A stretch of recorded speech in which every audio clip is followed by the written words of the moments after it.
Welcome to Man Does Tech, where I solve the problems you didn't even know you had. Start and park with the engine running and parking brake engaged for safety. Unlock your phone and disable battery saver to allow a stable connection. Use a certified USB cable, preferably USB-C to USB-A or USB-C to USB-C. Use the OEM cable if available to prevent data transfer issues and noise. Keep phone screen unlocked and grant prompts when the car requests permissions. Install the latest Android Auto or Apple CarPlay app before you connect. Confirm the head unit firmware is current by checking settings or dealer updates.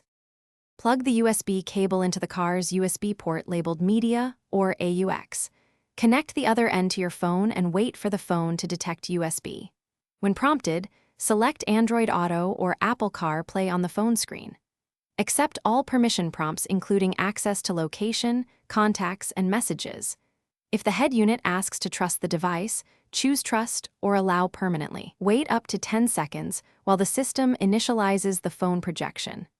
The car will display navigation icons once the GPS app shares data. Restart the phone and the car's infotainment system when connections fail repeatedly. Try a different certified USB cable if projection hangs or audio drops. Enable developer settings in Android Auto only if instructed by Kia support. Check the head unit firmware version in settings and update at a dealer when necessary. If prompts repeatedly fail, clear USB preferences on your phone and reconnect. Contact Kia support with VIN and infotainment version if issues persist beyond basic fixes. Keep your phones GPS enabled and grant location. Thanks for watching. If you found this helpful, don't forget to like and subscribe.